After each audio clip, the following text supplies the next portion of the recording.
All right, picture this. It's the 1950s, and Canada is doing three things at once that all sound like science fiction. We're building radar lines across the Arctic like an electronic fence. We're running one of the most powerful research nuclear reactors on Earth, and we're test flying a Mach-2 interceptor that looks like it came straight out of the future.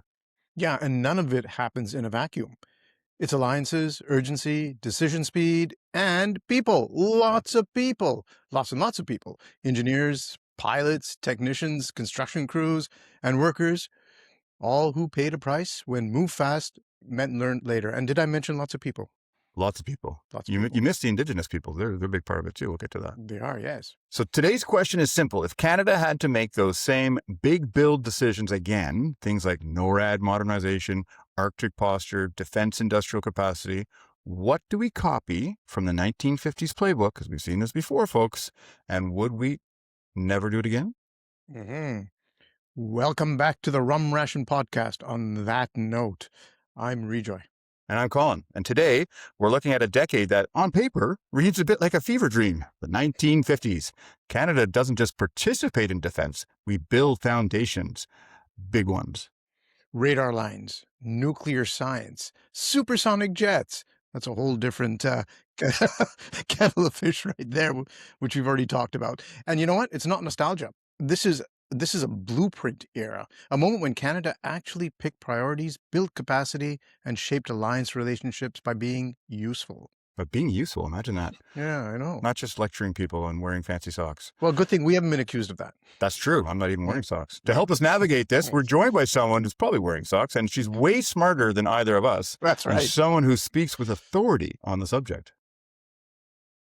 Yes, our guest today is Dr. Joanne Archibald, and she's one of those people who sits right at the intersection of history, strategy, and public storytelling.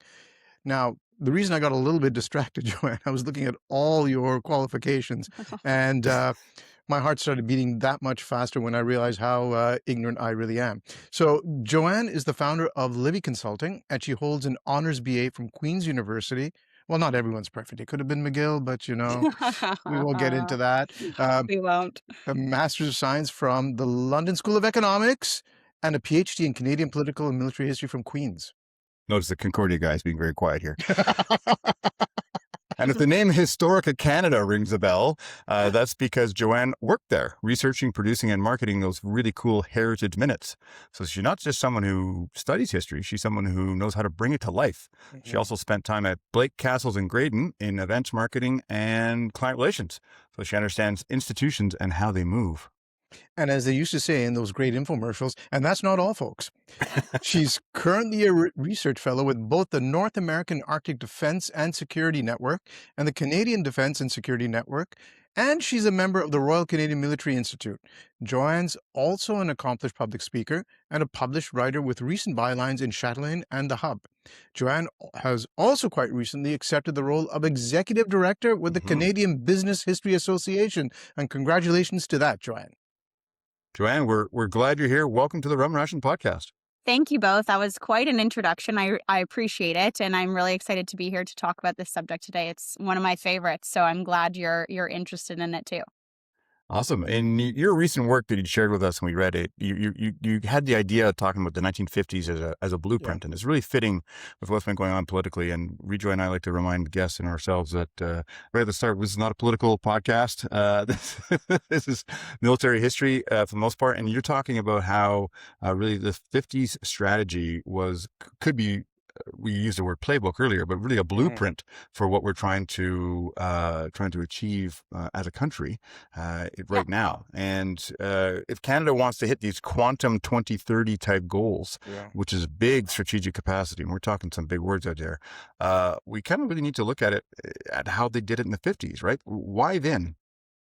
Yeah, so I really love the idea of the 50s as a blueprint because I think it forces us to understand how these critical decisions were made and what we can learn from them. Because I also think the 50s, Canada really understood something that sometimes we don't necessarily see today, which is that for a middle power, alliance politics really is defense policy. We need allies to protect Canada. That is a given. And without allies who are going to support Canadian defense objectives, we might have a problem. So I think if we look at the 50s, we can really see Canada leveraging a lot of things at once, all at once. We can see Canada leveraging our military capacity, our excellence in science and tech capability, and we really get a seat at the table because we bring assets that our allies need, and we fit into our general broader alliance structures well. And I think that's really why Canada was able to be such a big middle power player in the 50s, because it was useful and capable and really walked the talk, but also talked the walk, or whatever that saying is. We said what we were going to do. Walk the walk. Yes. And then we did it. We really did. We did really, we did that. Exactly. So we've been here before then, haven't we? And you're saying the secret wasn't to be loud and to project, but more importantly, to be useful, which is something we alluded to earlier on.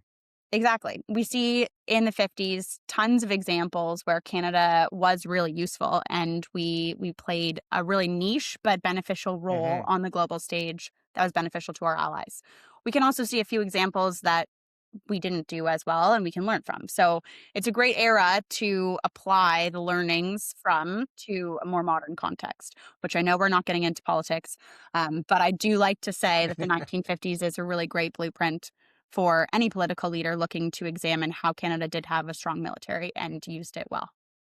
Right. And I think it's also important to set the stage for some folks who, particularly anyone who suffered through, say, I don't know, the Canadian public education system, and maybe didn't realize that 5 years prior to 1950, there's this thing called World War II that it ended. So Canada had been very familiar, or Canadians at the very basic grassroots level had all experienced a real participation in a real existential threat, where they had worked together as an alliance and worked as a solid middle power. And really, the other phrase, it gets a little nauseating at times, we punched above our weight. But so fast forward from, it's not that not that forward, it's 5 years, really. Can you set the threat environment for us? Why does everything speed up in the 1950s? It's a good question. And the answer really is nuclear weapons. Nukes. We see a huge change in military. Nothing gets your attention like a nuclear bomb.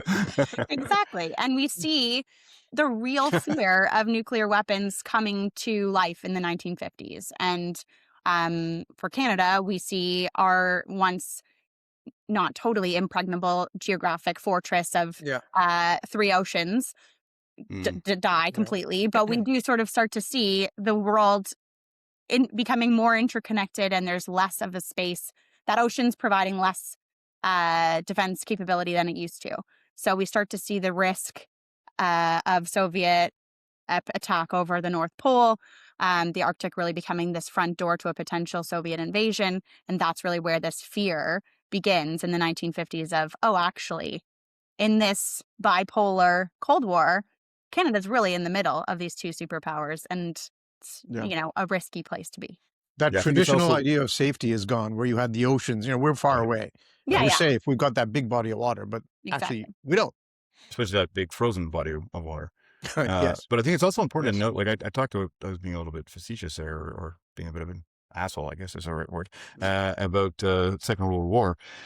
But the reality is, if you think from 1950, if you'd gone back 15 years prior to that, the concept of flying an aircraft over the North Pole was just unheard of, absolutely unheard of. But because of what happened with World War II and the technological advances, suddenly you had planes like the B-29, which are now operating miles and miles above the Earth, and they had to go great distances. And the Russians, of course, stole the designs and knocked it off and made up their own versions of that. So things changed fast. Say from even 1940 to 1950 in a decade. It's unbelievable how technology had changed. Yes. So before we go any further, I think we should do our favorite. John, I don't want to disappoint you. I don't want to disappoint you if you're waiting for a massive royalty check, because these are fantasy sponsors. We don't actually get real sponsorships. But we can print up a fantasy check. Yeah, absolutely. Absolutely. Love that. But this episode is brought to you by a very appropriate fantasy sponsor. Yes, because nothing says Cold War Canada like a questionable procurement decision in liquid form. Exactly. Blueprint 53, federal scale rye, for when someone says, we need radar reactors and a Mach-2 jet immediately. distilled at maximum urgency and approved by a committee that definitely didn't read the footnotes. Just like us. Tastes like optimism, jet fuel, and consequences. Best enjoyed while saying, in fairness, no one knew how this would end. No. Blueprint 53. Build fast, learn later. So raise a dot, preferably nowhere near the reactor. Thank you for bearing with us, Joanne. Let's talk about the catalyst here. Why the sudden rush to build? Right. So you were mentioning the Second World War, the immense technological change that we see in that decade, the 1940 to 1950. Yeah. It's also important to realize that after the Second World War, Canada's really trying to pick up the pieces and see where it's going to fit in this rapidly shifting world. This is an era of major, major change. We see Canadian Prime Minister at the time, William Lyon Mackenzie King, Canada's longest serving Prime Minister, really interested in focusing on demobilizing the armed forces, getting those soldiers and airmen and seamen back into regular civilian life. There's been great work. Might have been a housing crisis as a result. Yeah. Pardon me? Might have been a housing crisis as a result. Yes, there is. And there might be a Heritage Minute on that, in case you were wondering. A little bit of a parallel today. There you go. Yeah, there's a plug from my old team in Historica. But we really see sort of that demobilization in the mid-40s, 46, 47. And then we start to see a shift under the Louis Saint government, which comes in 1948. But before then, he delivers what perhaps is now the second best speech by a Canadian Prime Minister on Canada's foreign policy, the Gray Lecture at University of Toronto in January of 1947, where he really outlines Canada's foreign policy for this sort of new rapidly changing world. And in it, he's talking about Canada playing a role in collective defense, the rule of international law, protecting human rights, all these things that have come to define Canadian foreign policy in the second half of the 20th century. So that's really an important level set to understand. We've come from the demobilization of Mackenzie King, the lack of interest in the military after the Second World War, which, to be fair to Mackenzie King, he had just gone through the war, the conscription crisis, all these things. He probably was like, I'm done with that. I don't want to deal with it. Yeah. And that's exactly what we've done in the First World War. So that's his experience, right? Yeah. Salmon, though, does recognize that if Canada is to play a role in this changing global environment, we're going to need to contribute to collective defense, because that's going to be important for Canada. And that's how he's going to be able to protect Canadians. His government's going to be able to protect both Canadian territory and Canadian people, is by developing a strong and capable military. So that's really what he sets out to do. And it also really, as I mentioned earlier, becomes the era around fear of nuclear weapons and fear of nuclear holocaust. We had seen, the world had seen what happened in Japan. There's really legitimate fears of that potentially happening again. And so countries and allies and alliances are working to understand, how do we avoid that happening, especially on North American, Canadian soil.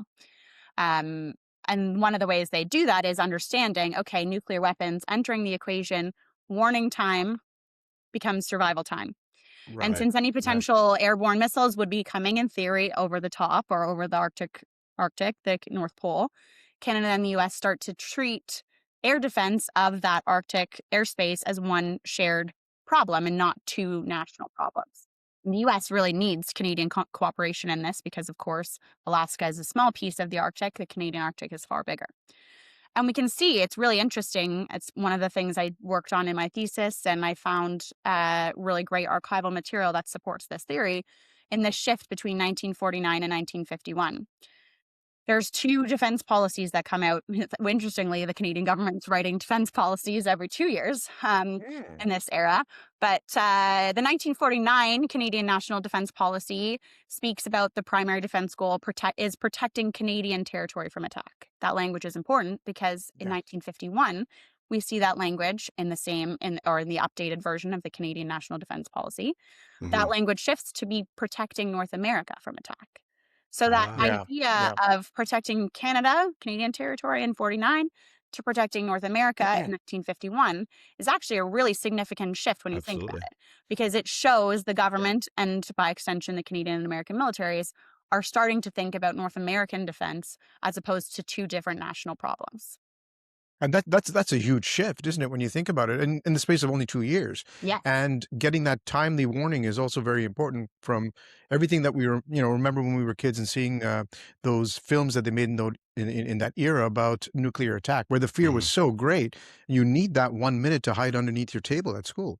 You know, Yeah. when And when the hope that cloud that's a goes really up, strong then that's table. going to protect you. Yeah, Yeah. it's a strong desk. But but that's a key phrase, isn't it? One single problem, and it starts to sort of materialize here, and it's the beginning of that whole NORAD mindset before NORAD even exists. Yes. Yeah, North American air defense is something to realize that you can't do this alone. Neither of us Yeah. can. The U.S. can't do it because of the sovereignty issues, and we can't do it because of just the sheer scale and our resources. We need that, and it makes me, Louis Saint Laurent just is like the most significant prime minister that no one ever talks about. No one ever even talks knows. about. No. No, Yeah. most people Until wouldn't my even know book he is. comes out next year, and you will be both getting a copy. And I hope you both read Whoa. the footnotes Oh. because there's Oh. going to be great footnotes in there. Wow, fabulous! We'll make an effort. There You you try not go. to mark them all up with a crayon. But to solve the single problem that you guys have identified here, you'll need a single system, right? At least an integrated one. And that brings us to the first of our three storylines for the 1950s as a blueprint for today, which is the radar lines. Yeah. Indeed. I mean, most people have actually, well, have most people? Hopefully they will after today's episode. So most people have heard of the DEW line, distant early warning. That's a clever name, I think, is it? They really did that well in those days, DEW line. But it It was was really... sponsored by Mountain Dew. Can you Yes, imagine? Oh, yes. man. Which is why NORAD headquarters are located in a mountain. see? Absolutely. It was Also, part of the sponsorship agreement. they get free T-shirts, I believe. But it was really a system, wasn't it? The Pinetree line in the south, Mid-Canada line in the middle, and the DEW line up near the top. Right, Joanne? That's right. Yes, pretty they much got it? more creative as they increased the naming. Mid-Canada line's perhaps a bit boring. It's very on the nose. Yeah. Oh man, where is that going to be? Mid-Canada. Yeah. No T-shirt. Like us, they didn't get a sponsor for They that I didn't guess one. they didn't get a sponsor. Yeah, they had to just deal with fantasy sponsors. Exactly. But right, exactly. You have to think about it like depth defense, and the idea being the more layers you have, the more time you have, because you can sort of track an incoming object through the 3 layers of defense. Yeah. But I think it's also important to note that these layers are being built sort of simultaneously. So the first was obviously the Pinetree line, the most southern, then the mid, then the DEW. But the thing is that Mid-Canada line was not even finished before they started building that DEW line. And for context, we're building these lines in 9 years, which is pretty amazing when you think about it. And those of you listening who are also Torontonians will know that we just celebrated the 15th anniversary of the Eglinton LRT's construction. So, Yay! I mean, Yes. wow, in the 50s, they're building these radar lines across this inhospitable terrain, and we can't build a subway in 15 years. Anyways. But Joanne, to be fair, there's that whole fair thing with the Presto card integration and it's so all tricky, of that. So what are you very gonna do? Tricky, It is. much very more tricky difficult. Exactly. Metrolinx. And as a Montrealer taking cheap shots, trying to pretend we don't have our own failed construction projects you here. do too. You People, you used the word you're celebrating the construction, which would give the impression that it's operating.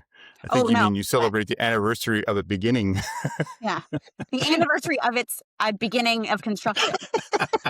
Yes, there's a great story. This is a tangent, but there's a great Toronto influencer who literally threw a quinceañera for the construction of the LRT.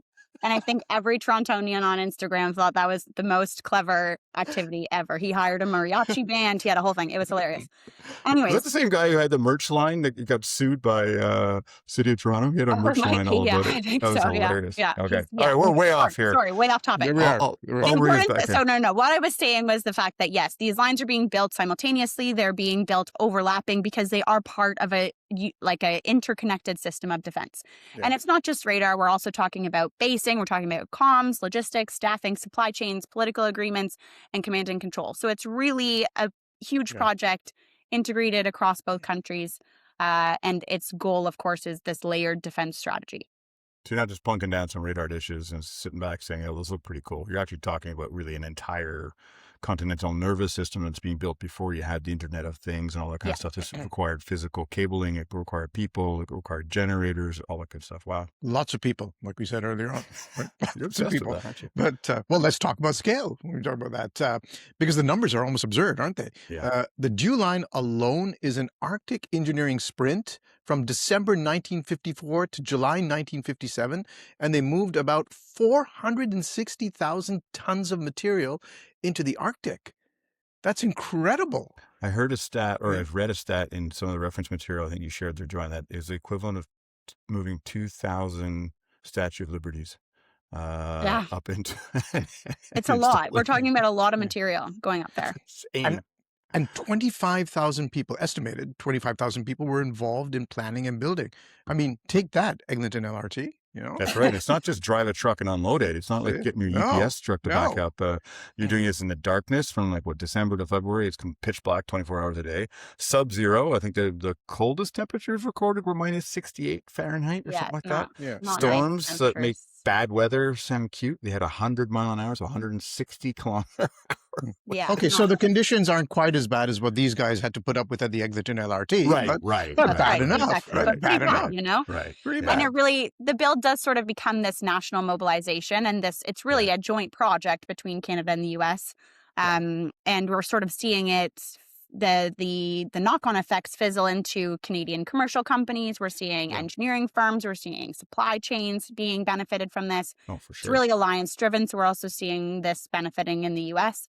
And I think a large part of the 50s as a blueprint is really, we can see the ability to turn the strategic urgency, this fear around nuclear attack, into logistical planning and something being beneficial done from it. Yeah, and the other thing is the people who are doing this aren't superheroes. They're not out of the ordinary by any stretch of the imagination. They're crews, technicians, workers. Some of them literally sighting locations by dog sled, then building airstrips and stations in places that had absolutely zero infrastructure. Right? Hey, Joy, can you explain it to us? Like, how did it work? So it's really overlapping radar coverage. We're starting to see stations arranged so that anything that is large that comes across that line will show up on a screen. These stations are being manned by USAF or United States Air Force or RCAF, Royal Canadian Air Force members, and we're starting to see the real trick being communication across huge distances. So we're seeing radars using tropospheric scatter, bouncing signals off the atmosphere to reach beyond the horizon. And then some of these reactors or reflectors are massive, and people are describing them as like giant like drive-in theater screens. They're huge, and there's some really great archival photos of these radar screens that you can see both at Library and Archives Canada, and for anyone listening in Ottawa at the Deafin Bunker, they have a really great exhibit on right now about the Dew line construction, and they have some really great photos and sound and all these things that are available for people to see. And I think it's one of those things that you need to see how the size and the scale of what they were building. It's pretty seismic. Yeah, I agree. I think you really need to see it to appreciate the scale of it all. And the beauty of it is it sounds in many ways like science fiction, doesn't it? Because they're basically skipping stones in a way, like as if you're standing by a lake and skipping stones. But they're doing this with radio waves off the atmosphere in the Arctic. Best of all, in the 1950s. So, like the Dew line it's not just ears, it's ears connected to a brainstem. And that brainstem concept where you start seeing NORAD logic forming. It's detect, communicate, decide, and act fast. Because if you're waiting until you can see the bombers from Brampton, it's a little bit too late. Yeah, can't dive under your desk then, can you? No, No, not so much. too late. So now let's talk a little bit about the sovereignty part of it all, because the Dew line is joint, but it isn't, Canada got steamrolled again, double thing, Joanne, maybe you could sort of help explain how some of that to the elbows up crowd, because we tend to sort of hear a lot of this. The Americans are forcing us to do this. The Americans are doing that. We're not taking any decisions. We're kind of like the little brother all the time and being forced to do things we really don't want to do. Could you lend some clarity to that? Yeah, so I think it's important to recognize that structure of agreements matter. And the Seminole government made sure that the agreements that were signed by both the American and Canadian governments really protected Canadian sovereignty during the building of these lines, all three of them, but particularly the dew line in the Arctic. There's always concerns about Canadian sovereignty. Any Canadian historian will tell you that there's something that will come up in their thesis or whatever on Canadian sovereignty. It's a question that we will constantly be considering, and I think Canadians are especially sensitive to, especially right now. So to give you some examples of how this worked in real time. So the Permanent Joint Board on Defense, which is a great and still existing body that is with Americans and Canadians with a military command that provides advice to both governments. And they were really active in the early Cold War because they were providing tons of recommendations, especially in this exact scenario on the radar lines. And so in archives, I've combed through much of their archives, and in meeting agendas, they're talking about the breakdown of the staffing of these lines. So for an example, the Pinetree line, so the most southern line, there were 33 stations in that radar chain. 16 of them were manned by the RCAF, 17 of them were manned by USAF. So that's like a pretty 50-50 split. You can't divide 33 exactly in half. So almost exactly 50-50 division of labor there in terms of the lines being stationed. And that it does play into sovereignty because we're really seeing the joint effort here of the defense of North America as a whole. Because I mentioned earlier, 1951, we start talking about the defense of North America as a single structure. Another example is, everyone talks about, the U.S. just paid for the construction of the dew line and Canada just was, along for the ride. And I mean, yes, the U.S. did pay for a significant chunk of the construction of the dew line, which is true. But Canada paid for other parts of the Mid-Canada line, which is an equal part in this sort of defense structure that we've been mentioning. Canada does retain title on the land.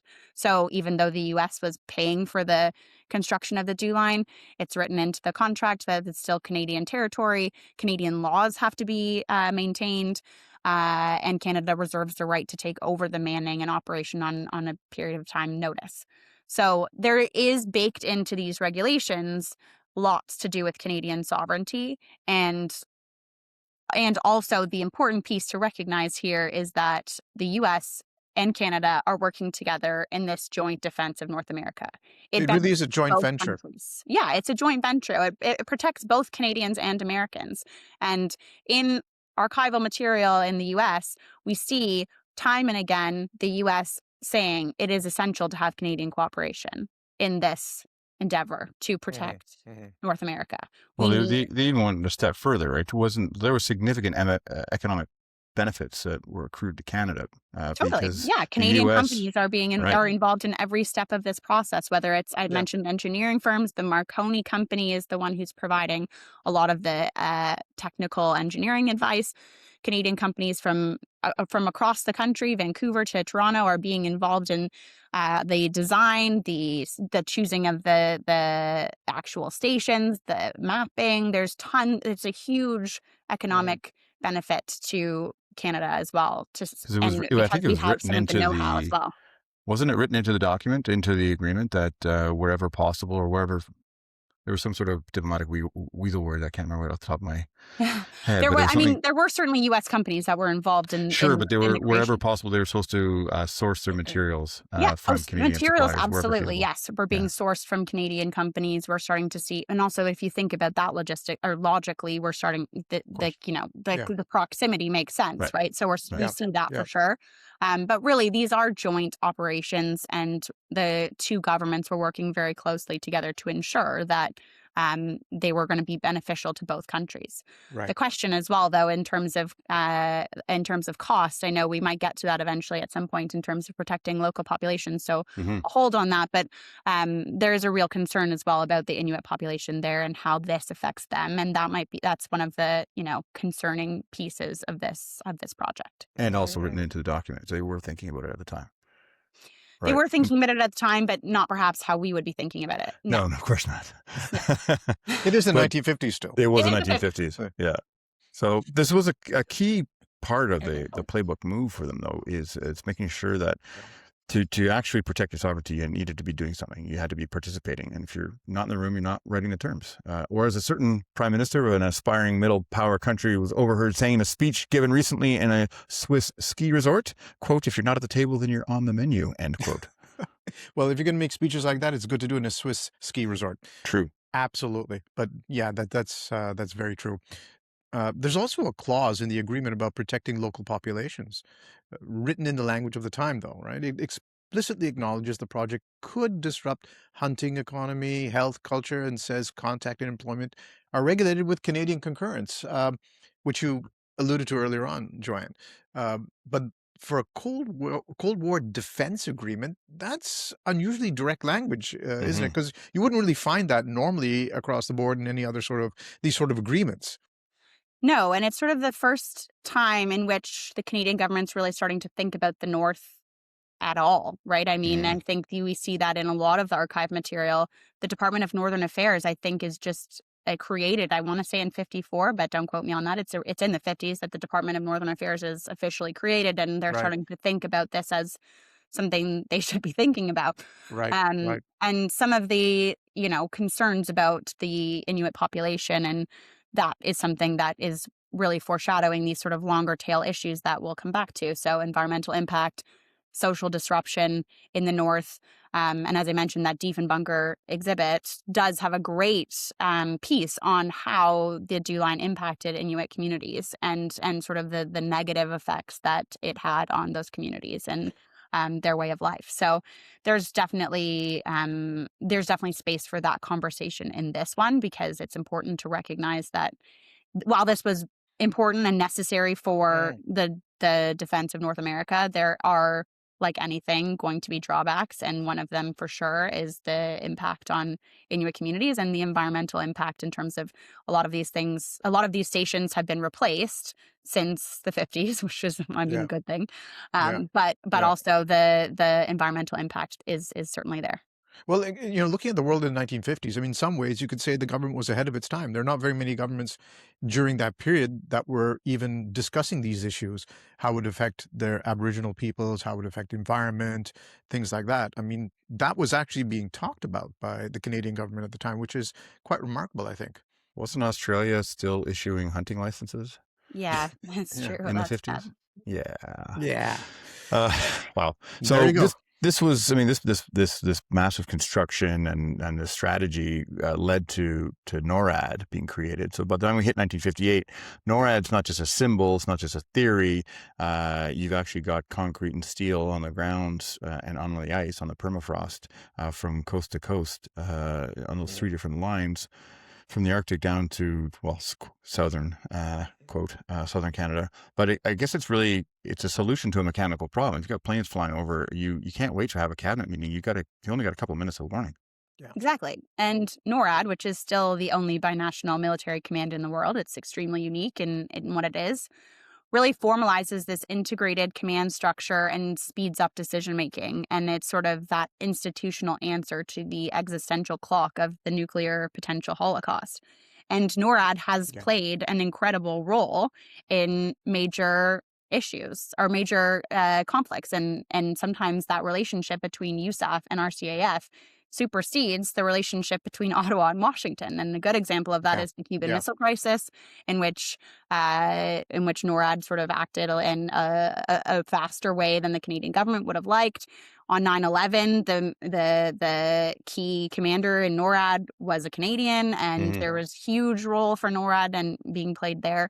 So the Canadian and American command in NORAD is integral to this working in terms of the radar lines, but also I think is an integral military alliance that protects North America even to this day. And there's tons of really great historians and political scientists working on this. Andrea Sharon at University of Manitoba is sort of the leading voice from a political science perspective. Peter Rails, from a historical perspective, has written a lot on NORAD and talks about the friendship that's being built, the sort of soft power relationship between USAF and RCAF officers developed in things like these radar lines.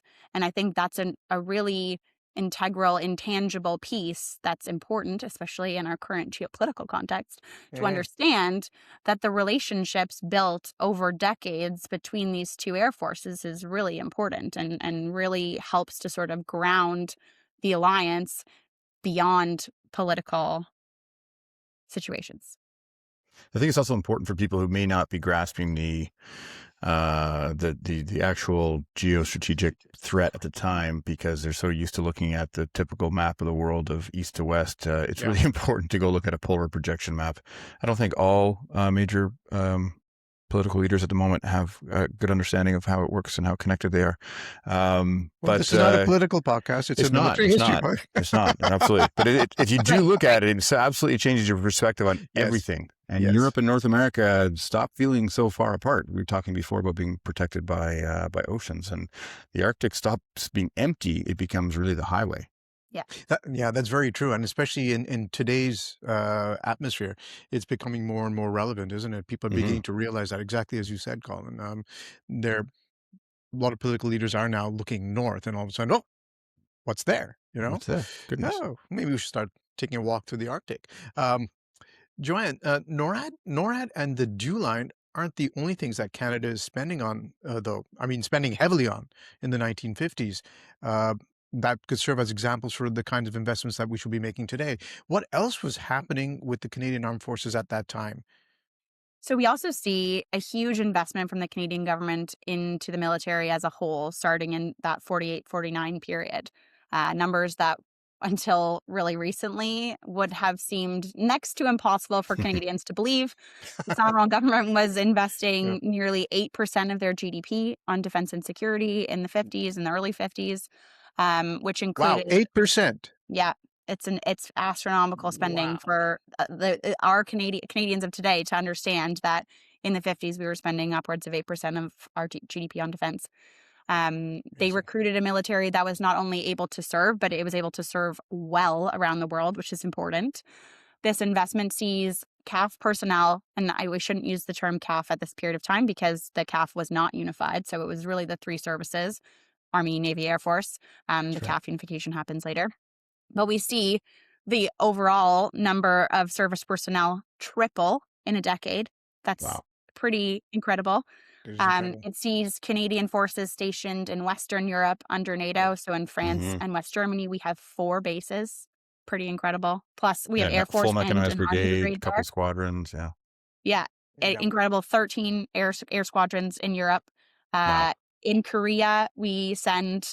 I'm not going to remember the exact number, but we send military to Korea under the United Nations and the about 26,000, I believe. There you go. Perfect. Thank you very much. And of course, as we've just discussed, there's huge investment in the Arctic under the joint U.S.-Canadian program to building radar lines. So this was really an era in which the government not only talked about the importance of collective defense for Canada, but we see them actioning these principles as well. We've got Canadian forces on 3 continents. We've got Canadian participation in multiple alliance structures, the UN, NATO, and the continental Canada-U.S. alliance. I mean, just amazing interconnectedness for our military.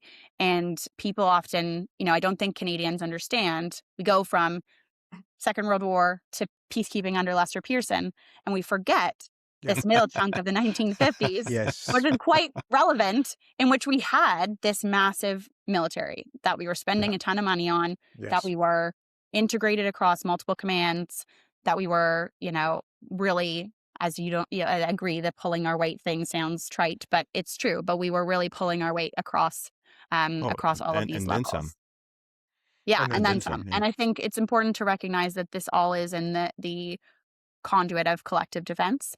In many political speeches, we hear Louis Saint saying to the airmen or the soldiers who are going over to Europe, saying, "You're on the front lines of Canadian defense." They really saw this idea of being in Europe under NATO as actually protecting Canadian territory, because it's pushing this defensive shield of Canada as far away as possible. And they really did believe in that idea of, okay, we've got to keep our borders as secure as possible. That means we need to send military to Europe to protect both our allies in Europe, but also to continue to protect Canada. So I think this Yeah. is really an understudied or underappreciated era for Canadian military history, because it's something that people just don't recognize that we actually played such an immense role. I think you're absolutely right. I mean, I've not heard very many people talk about that era and the Canadian contribution, and so they took the mission very seriously. So massive numbers, massive expansion. Joanne, that was a great way of explaining it in a digestible manner, so that we really get an idea of what was going on. So that covers lane one, an Arctic scale build that forces integration. Now let's move into lane two, science infrastructure as a strategic power. We're talking about Chalk River, aren't we? Um, these are if the radar lines are Canada's northern nervous system, Chalk River is the national laboratory moment, the quantum of the 50s. Mhm. Yes. Right? That's a Yes, great way of describing it. The it is. quantum of the 50s. It's a great way of describing it. And it's also, again, another topic like Arctic sovereignty, like the relationship with the US, that's really coming to front and center today with nuclear Yeah, Absolutely. conversations, nuclear power conversations. But so Chalk River really becomes a global hub in the 50s. We really start to see the reactor, which goes operational in 1947, and it's described as the world's most powerful research nuclear reactor. It's an Mm. incredible scientific asset for Canada. It's recognized by global participation in our Chalk River site. And we've got international scientists coming to Chalk River throughout the 1950s to work together on this incredible research. So again, something that most Canadians probably don't know, but we really had an impressive scientific community in Ontario and Canada in the 1950s, and used that as military leverage with our allies. Wait, they weren't all working on the Avro project? No. Come on. Oh, we'll get to that later. Sorry. But there was a dual use angle, was there not, with this reactor? I mean, you're building strategic capability, obviously, in terms of power generation and other terms of research, but you're also producing the isotopes that help shape medicine. And Yeah. that's how big spending becomes politically sustainable, because it doesn't only speak military. And I think I was reflecting when you and Rejoy were talking about there before about how most Canadians just don't realize what was going on in the 50s. I think we have this common misconception that big picture, World War II over, all the soldiers come home, a bit of a housing crisis, but all these beautiful little houses are made for them, and they go off and get these great, well-paying jobs, and life is magical and Beaver Cleaver and all that kind of stuff. But all these great, magical, well-paying jobs were building reactors, building DEW line, building all this other stuff, and weaponizing the Canadian Armed Forces and Yeah, that's all right. these planes and all these things. It's crazy. Well, that's the playbook lesson there, isn't it? If you want a society to sustain massive investment, you got to build in the civilian benefit. You've got to Right. have a buy-in. Yeah. It's got to be sustainable over a long period of time, and that's what's happening here. You're spending so much money. You're investing lots of capital in building up this infrastructure. There's got to be a civilian benefit to it as well. Mhm. Right, but sometimes it's a dark side. Sometimes it's not always easy. I mean, it's Uh, not all just leave it to Beaver. Sometimes there really is that dark side, and when you're rushing fast, you were talking about that earlier, Rejoy. I think even in the fantasy sponsor bit, there was a bit of a joke. We're moving fast and breaking things, but that's where you sometimes have some little bit of human drama. So maybe let's get into the Chalk River December 12th, 1952 incident. Yeah, like you said, it's not all Leave It to Beaver. Sometimes it's Stranger Things, isn't it? Ah! So, well, this is one of those stories where if you wrote it as fiction, people would say too on the nose. It's a chain of human error and miscommunication. Never heard of that before. Never. My God. Exactly. Yeah. And it's one of those things that accidents, of course, are going to happen. But the sequence is really chillingly ordinary. And I'm not a scientist, but here, is the Coles notes. Essentially, what happens, we see valves in the compressed air system get corrected in the wrong way. We see the control rods rise, alarms go off. A supervisor calls up instructions, presses certain buttons. The assistant doesn't hear. A last second correction. And then Wow. the result is more control rods lifting out of the core. And just for those of us who are not as adept, maybe slept through our nuclear physics class, what happens if too many control rods come out of the core? Well, we start to see Yeah. once the rods are out, power starts doubling every couple of seconds, and it quickly surges beyond the design limit. Doubling every couple of seconds. Yikes. Yes. That doesn't sound good. That doesn't sound good at all. No, it means we see fuel rods melting, hydrogen building up. There's an explosion that then damages the reactor, and then around 4.5 million liters of radioactive water flood and pool in the basement of this reactor. It's not good. Oh.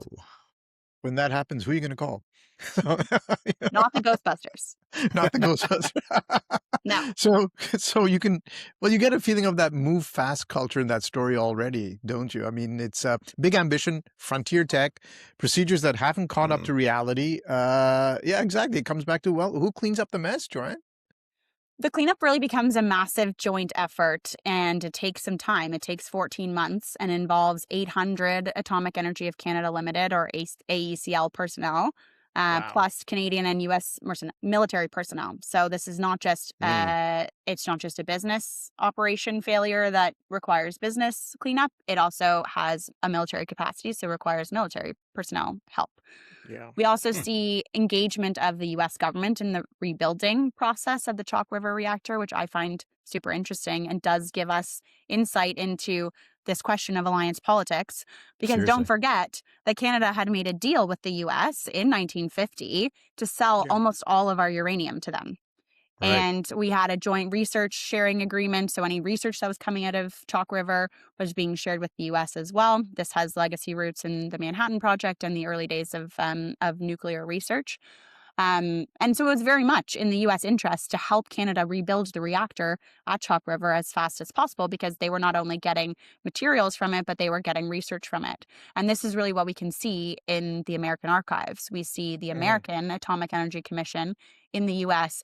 advocating all the way up to President Eisenhower, who was freshly installed as U.S. president in January of 1953, to send replacement equipment to Chalk River to help the Canadian government and to help AECL rebuild, and so that the Americans could continue to work with us on this. Poor guy. You just get sworn in. You've been angling for this job for years. You commanded Chev, and instead of the party and the inauguration ball, you say, "Sir, we've got a potential nuclear holocaust." Have you ever heard of a place called Chalk River? He wasn't dealing with the immediate reaction because it was December and they had sort of stabilized, but they were sort of. But it was, hey, this is on the horizon. A little bit of worry there. We need your help. So that's where the A in alliance becomes capitalized, right? I mean, the thing gets really real. Integrated defense means integrated responsibility, even when it's ugly. Yeah, your friends come help you clean up your basement, even if it's flooded with, 4.5 million liters of radioactive water. But there's also that very famous footnote. The U.S. had interest because Chalk River had supported their own programs, including nuclear submarine work, which was ongoing at the time, pretty cutting edge. And depending on how you tell the story, a young Jimmy Carter is among the U.S. personnel who's involved during that broader era of response and expertise sharing. Yeah, so you've got the alliance cleaning up together, which is a great thing.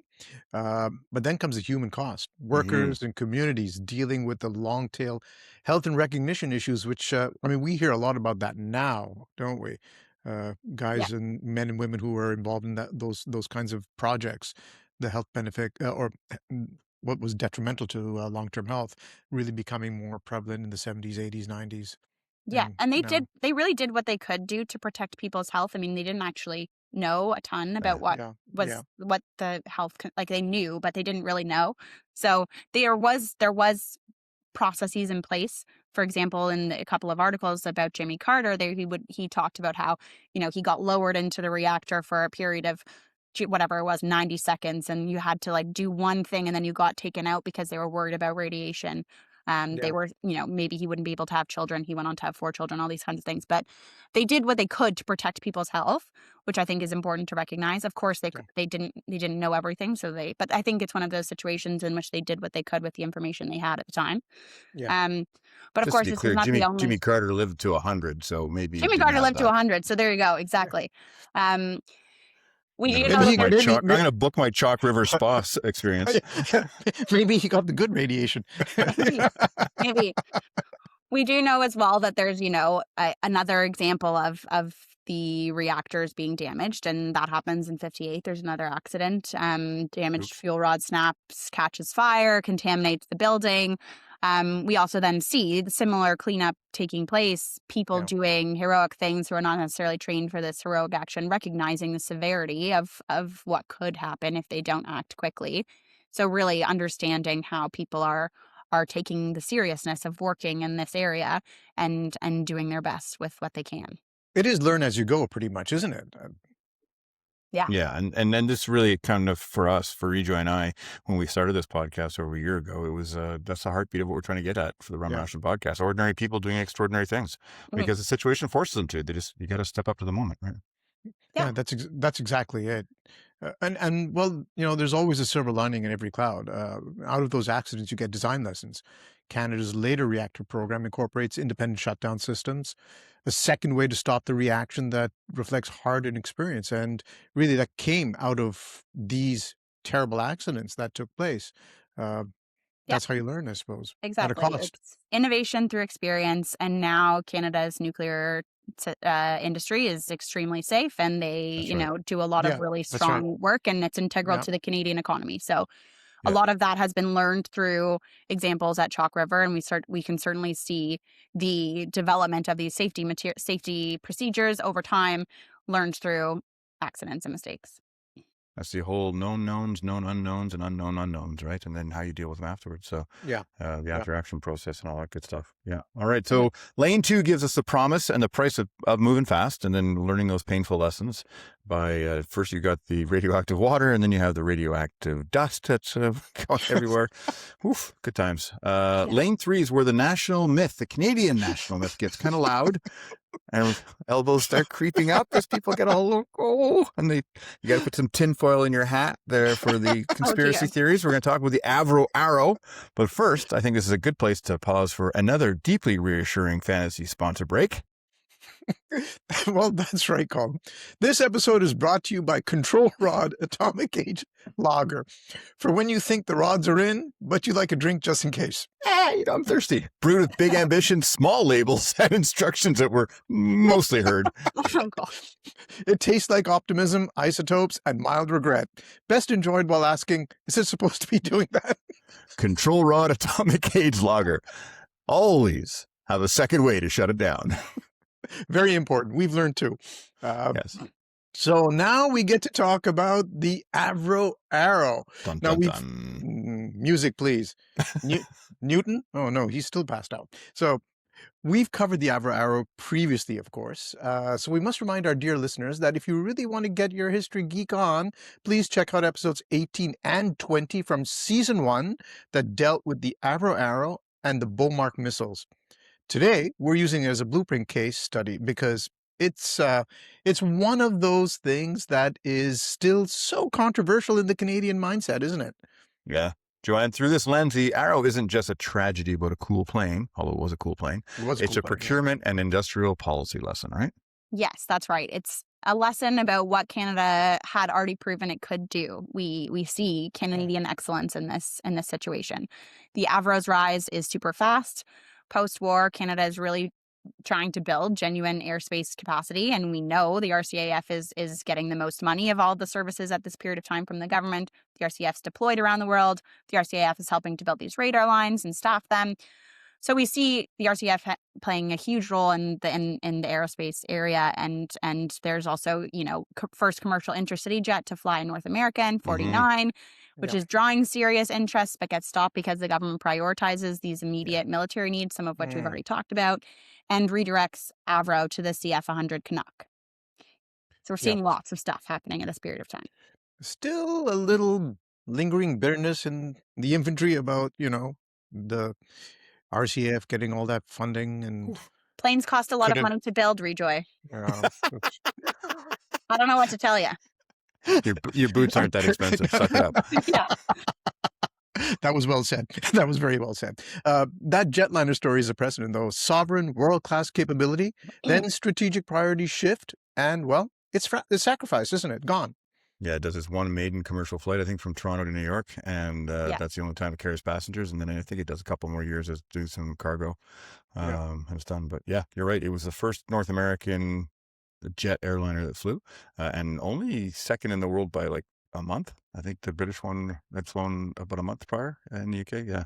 I mean, the other thing I like to remind the elbows up crowd there, Joanne, is that Avro was a British company, Canadian subsidiary. But the CF-100 becomes a real production success, and there's over 650 jet planes built, serving in NORAD and NATO context.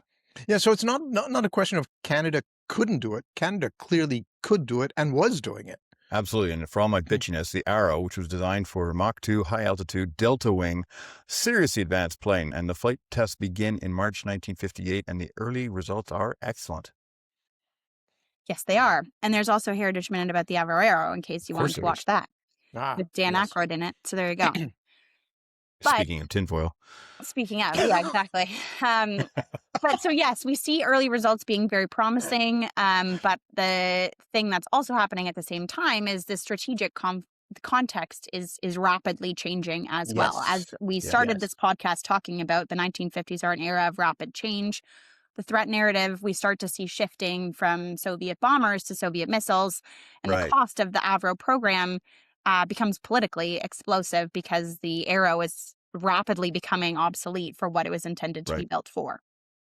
I think that's a very important point, and you put it across very clearly, Joanne. That's exactly what the problem was, and I think Colin, as you mentioned earlier about the elbows up crowd, that is one of the things that they don't really take into account. The fact that it was an obsolete system for the time. Things were changing so quickly, and so cancellation comes February 20th, 1959, and development costs around $340 million at the time.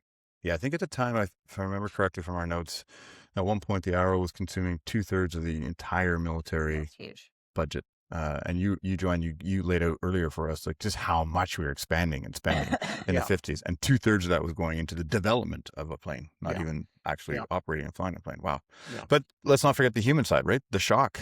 14,000 people were laid off one day. And those were all really good paying jobs at Avro and the Iroquois engine production plant right beside it. And these were huge jobs, well paid, good union jobs. And these people were fired immediately with wider impacts far beyond that, because that's just the jobs at the company itself. You think of all the supply side that would roll through and impact. That's right. Yes. Yep. And this on top of the destruction of the airframes themselves, the documents being destroyed, really becomes its own sort of national trauma in a way. And as you mentioned, there's tons of conspiracy theories surrounding the Arrow. Is there one at the bottom of Lake Ontario? Who knows?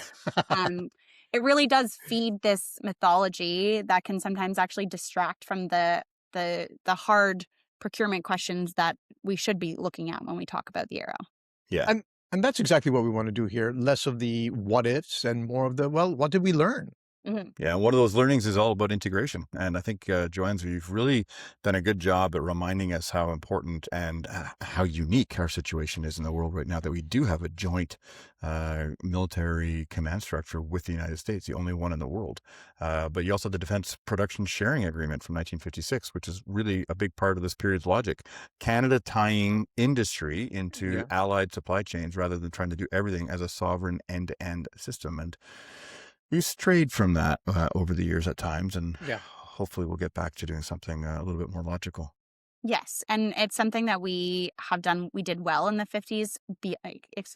Not before this Arrow question, we traded. There's a huge commentary on the standardization debate in which Canada standardized to U.S. equipment and then gave our British pattern equipment to our allies in NATO and Luxembourg and the Netherlands, sort of providing them with that equipment. And then we standardized with the US. Great alliance sharing politics happening there. And the Avro is showing us what happens when you build the best thing in the world, but you really can't then also align cost, buyers, and strategic trajectory in the right time frame, and it causes this issue that we have this thing that then doesn't have a buyer and is not where we need it to be technologically. Yeah, exactly. That's a key thing. I think Rejoy and I were surprised when we did our research on the Arrow, was to find out that we built the best plane in the world, but nobody would buy it. It was just too expensive, and the threat was not there for it. And that's there's that whole myth culture that's built up around it. And honestly, the myth can be useful. I mean, myths can inspire. I live my life basically on the myth of you and I having hair. I mean, people who are watching us right now don't know what's underneath the hat. Exactly. I never take off the hat. But but myths can also trap you in symbolic arguments instead of operational ones. And I think the Avro is a fabulous example of that. Um, so the question again isn't could we, it's how do we structure decisions so that we can? Yeah. Yeah, right. And this is the payoff time there, Joanne. This is where you got to wrap it all up for us and explain so what we can learn, even though we said it's not a political podcast, but these are lessons that we can learn. That was a key part you kept hammering home about all these lessons we can learn from the 1950s and use that playbook for today. So we've looked at NORAD modernization, Arctic posture, defense industrial capacity, and given what's going on today, and Joanne, give us the 1950s playbook. What do we copy and what do we do never again? Well, I'm going to give you sort of 8 lessons that I think are tied to all of the things we've spoken today, or at least tied to most of them. The first is that alliances are really the cornerstone, and we need to be really focused on developing strong relationships with our allies. Canada's defense policy is deeply shaped, has been deeply shaped by alliance structures. And the 1950s really show us that when Canada is both credible and useful, we can gain influence in international decision making. The radar lines are proof of that. NORAD is proof of that. And Canada's role in Korea is proof of that. Yes. The alliances, might shift and might change and might look different in 2026 than they did previously. But I think it's important that we invest in our alliances because they are going to be what gets us through any kind of major conflict. So translation here is you don't get sovereignty by sulking, you get it by showing up with capability. Yes. Cue the Davos speech again. Yeah. Yes. You need to be able to stand up on Canadians need to be able to stand up on our own 2 feet and say, here's what we're contributing essentially. And here's how we're going to help each other, which is good because that leads me to my second point. That strategic niche power really does beat broad ambition. So we can see this in Chalk River, which shows us that world-class research capacity, isotope production, which leads to cancer survival rates being improved, all these huge impacts from Chalk River helped make Canada indispensable. And we still do have questions around uranium and plutonium that we didn't even touch today, like rare earth minerals, all these things in which Canada can have a major niche power is something we need to be investing in. We need to think about choosing a lane in areas like sensing, cyber, AI, quantum, Arctic domain awareness, and then be the best in those areas and share that expertise with allies in a way that complements what they are best in class in, essentially. Right. My third takeaway is that decision speed requires pre-delegated authority. So the existential clock that created that NORAD logic is great. Integrated command structures before a crisis. If you wait until too late, until a threat is, as you mentioned, you see the nuclear weapons in Brampton, that's going to be a problem. It's already too late. And we need to be thinking about these things in advance and coming up with the structures so that we don't have to think in a moment of crisis. And don't rely on the Eglinton LRT to bring in the resupply. Exactly. Yes, correct. Well, we'll see what happens on that. February 8th, I'm hearing. So that's, a week away. Number 4, dual use infrastructure is key here. We need to be using big investments to serve civilian benefits as well. Chalk River's legacy is a good example of this. It's not only defense, it's medicine, it's research capacity, it's global international scientific exchange, it's long-term national capacity building. If we, budgets are tight, we all know this. So how can we stretch those budgets as far as possible and provide infrastructure that serves both military and civilian benefits? So basically, if your program can't explain its civilian value, that means the taxpayers and the voters aren't necessarily getting it. You've made it pretty fragile. Yeah, exactly. Let's bulletproof our infrastructure here by making it useful in as many ways as we can. Number 5, sovereignty through participation, engaging in meetings, writing terms, using legality to inculcate yourself as a sovereign nation. The radar line governance shows how Canada protected sovereignty through these legal terms.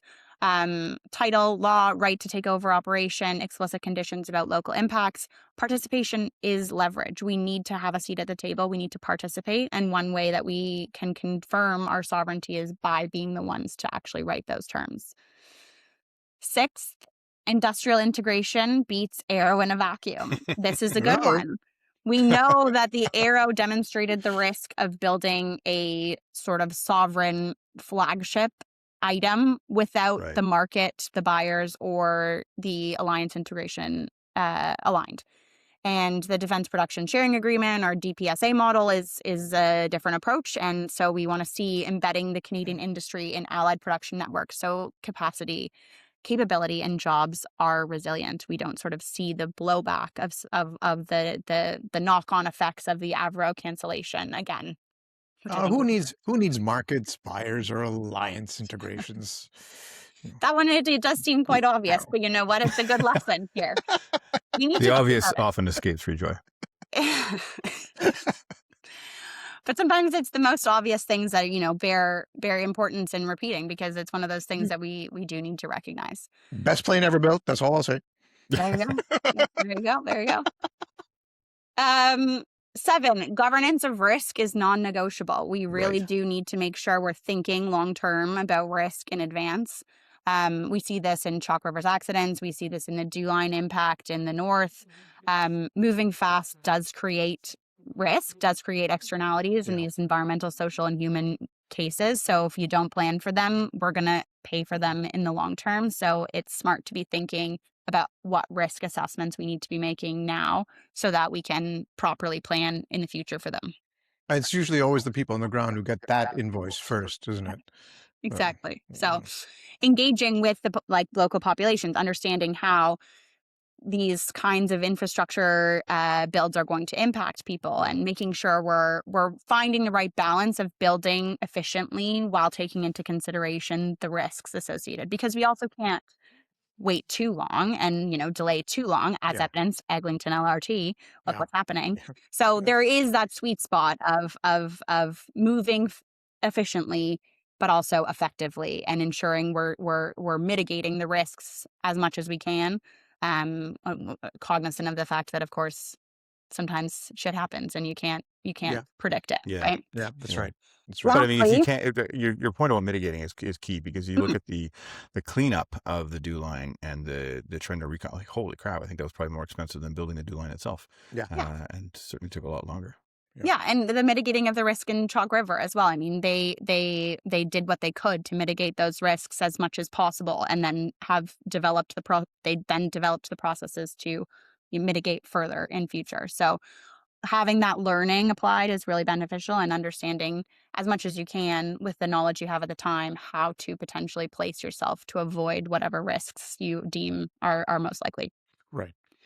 Okay, my last point for you and your listeners is keeping the technical and military to military links warm even when politics cools. And this is my biggest takeaway, I think.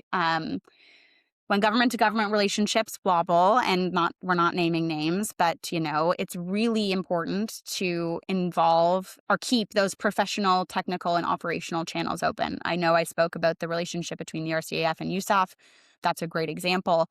Academics are calling this para-diplomacy, the idea of working around political actors. And another good example is the Permanent Joint Board on Defense, the PJBD. Right. How How important is that organization to maintaining these links between Canada and the US at this time of political instability? Industry, like we are seeing industries working together. The recent deal with Cameco and Westinghouse in terms of uranium. You know, let's make sure that we are Canada and the US particularly, but also other allies, are working to ensure that the 1950s institutionalized habits of cooperation will continue to last beyond political personalities. This is a key takeaway, and it's really important to remember in our current political environment.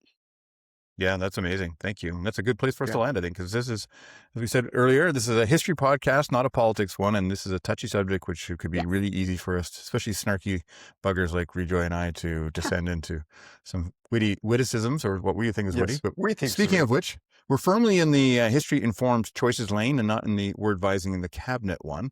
But we're going to make a final and our most emotionally unavailable fantasy sponsor. Yes. Introducing After Action Institutional Gin. Distilled from best practices, missing footnotes, and one line that definitely said, acceptable risk. Bone dry, juniper forward, zero sympathy. Ideal for postmortems, blue ribbon panels, and saying, well, that escalated. Indeed. Tastes like foresight that lost the budget vote. After Action Gin pairs well with hindsight and no one taking responsibility. So may as well raise a glass because no one's in charge anyway. That's right. Well, that brings us to the end of this episode pretty much. Then what does that tell us? The 1950s weren't just nostalgia. They were a country that knew how to pick lanes and drive them with allies, with urgency, and with world-class ambition. And Colin, to your earlier point, it's important to remember that 1945 that era had just ended. I mean, it was a completely different world, wasn't it? Yeah.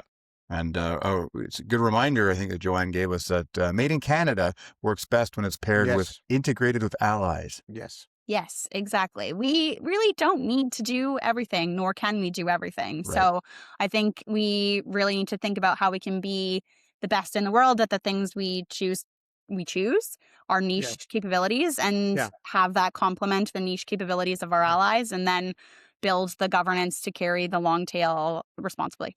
Absolutely.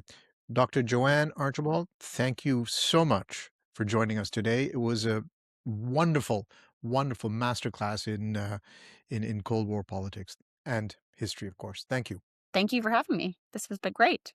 It's been fun. We'll have to have you back, especially when your book comes out. The listeners, yes. We'll see you soon again on the Rum Ration podcast. And thank you, folks. Don't forget to like, subscribe, and share with your friends and family. We don't really care how you share the podcast. Well, that was honest. Either using tropospheric scatter, bouncing signals off the atmosphere to reach beyond the horizon, talking into an empty glass in a lonely bar, or perhaps a more contemporary method like social media. And until next time, cheers to history.